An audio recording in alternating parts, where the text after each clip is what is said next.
I had a contest this week on social media where I asked everyone to send in the weirdest thing their kid had done when bored. And let me just say that kids are pretty bored starting out, and when you add boredom to the mix, the weirdness, it almost becomes weaponized. The prize for this contest was a copy of my book, Prance Like No One's Watching, a guided journal for exploding unicorns. This is a book designed to defeat boredom in the quietest way possible. It's got writing prompts and things to keep your kid occupied for hours, hopefully without doing all of the things that these winners actually did. So I'm going to go through my favorite 15 submissions of weird things that people's kids did. And I think these are hilarious. I hope that there was no permanent damage done, except in a couple places when clearly there are things that aren't going to recover. And at the very end, I will announce the winner. So here's the first one submitted by Daysonator. I think this was on Instagram. He said their kid threw an M80 into the toilet and claimed the bowl broke because of exploding diarrhea. This is a nice old school one. I don't know if you can legally buy M80s anywhere in America. I don't know if you can buy them anywhere in the world. I think they're regulated about as closely as RPGs. Somebody got their hand on them, but the exploding diarrhea was a nice touch. I hope you believe them. This one is from Kim Byrne, I believe, on Facebook. It says, I was grateful my 18-month-old son was quiet while I was feeding my 6-month-old. Assumed the eldest son was playing quietly in the room. Nope. He had pulled all his Thomas the Train Engine stickers off his door and stuck them on the dog. I love this one because it just shows how loving and patient dogs are. Can you imagine this 18-month-old painstakingly peeling every sticker off and sticking them on the dog, and the dog is just sitting there happy as can be, always glad to be a co-conspirator. That's why dogs are truly man's best friend. If my kids tried to stick stickers on the pig, it would not end well. This one's from Elizabeth Ann. She says, when they were little, both kids decided to somehow climb on top of the shelf in their closet in their bedroom and make it snow to pretend they were at mom's house up north with an entire family-sized container of baby powder. I have had some incidents with baby powder, both with my kids and in my childhood with my brother, so I can understand completely how this can happen. That stuff gets everywhere. There is no cleaning it up. I mean, this probably happened years ago, and if I had to guess, she is probably still scrubbing up some of that baby powder. So good luck to you, Elizabeth. I'm sorry, your house will never be clean. You're going to have to move. Lee Collier says her kid covered herself in Elmer's glue. She was naked and jumped at the wall, spread eagle, trying to stick to it. She was 5. Now that is just quite frankly incredible. I'm dying to find out if it works. You didn't specify that it didn't work, so maybe it functioned, but I like the steps of preparation. She took off all her clothes first because she didn't want to make a mess, or maybe she was worried that the clothing would be less adhesive than her skin when it was attached. And then, I mean, there had to be some pain involved. You got to put the glue on, then there's like a run up and a jump and a smack. I mean, that's just delightful all around. That is a future scientist right there, if not a future astronaut. Kira Long says, my nephew decided one afternoon to turn his Nerf gun into a grappling gun. He accomplished this by stuffing his dog's leash down the barrel of the Nerf gun. Needless to say, it did not turn out as planned, but his dad could not have been more proud. I couldn't be more proud either. That is boredom 101 right there. A kid has nothing to do, decides, you know what? I'm going to become Batman with his dog leash. Sticks it in a Nerf gun, gives it a try.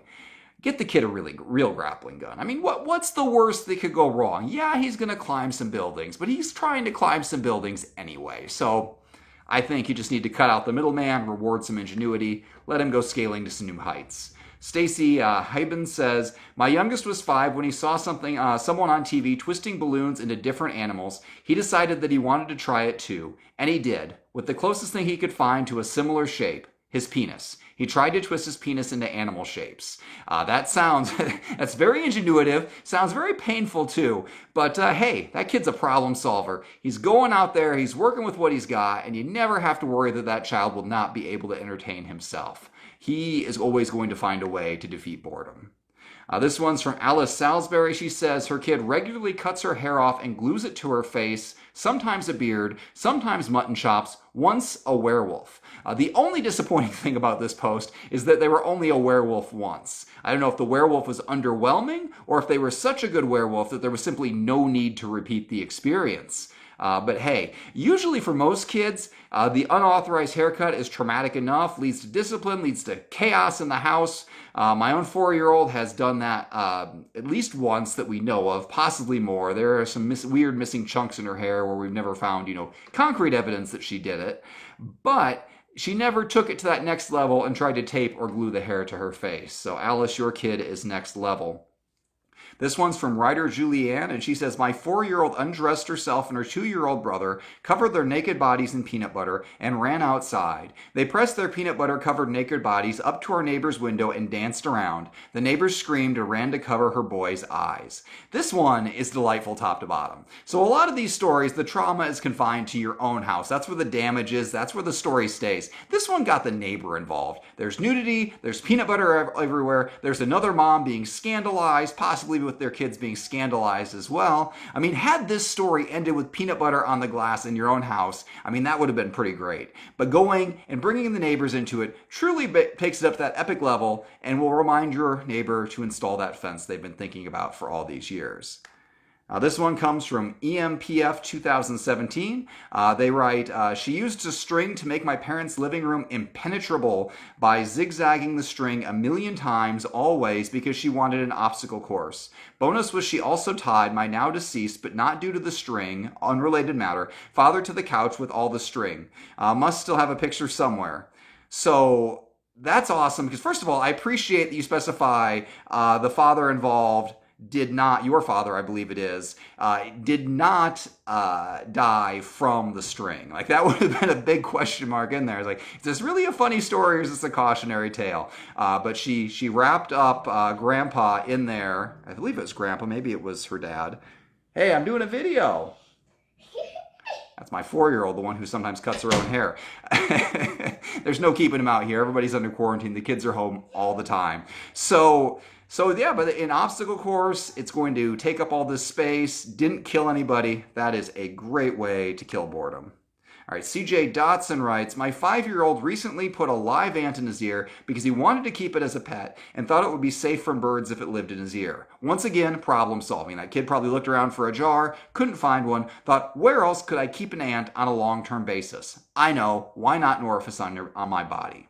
Just be glad he didn't pick his nostril or his mouth or some other orifice we're not going to go into. All things considered, an ant in the ear, probably not the worst it could possibly be. I'm hoping that ant crawled out to safety. Bill the Loser writes, we finally got them to stop, but one of my children used to lick the cat to help it groom itself. So that's an impressive level of boredom to help the child overcome both physical taste and good taste. And Bill, I don't think you're a loser at all because you did get your cat to stop, or your child to stop licking the cat. If this were still ongoing and your kid were like 14 years old, maybe the loser title would be warranted. But hey, that's grade A parenting as far as I'm concerned. You got her to stop. Miss KSZ says, our oldest, then about 3 years old, woke me up in the middle of the night stating she wanted to go sledding because it's Christmas. Only it wasn't Christmas, and there was no snow. Also, it was the middle of the night. Classic bored kid. They wake up in the middle of the night, have no idea what time it is, no idea what time of year it is, and they say, you know what, time to go sledding. I think all of those trapped in our houses right now can really relate to this. You definitely lose track of time. One of my mom's favorite stories to tell is that growing up one time, I absolutely demanded that she fill up the kiddie pool with water so I could go swimming. It was the middle of December in northeastern Iowa. I was so insistent that she finally filled it up outside and took me out there and told me to get in, at which point I backed down. Mind you, I have no memory of this whatsoever. She could have made up the entire thing for blackmail purposes, which I guess I defeated by sharing it freely with you right now, because let's admit it, I have no shame, either now or in the past. Andrea Troy writes, her kid tried to hang upside down like Spider-Man on a ceiling fan because he thought it would make him smart like Peter Parker. Pulled the fan out of the ceiling and flipped over, landing on the bed before it hit him. So that's also peak boredom.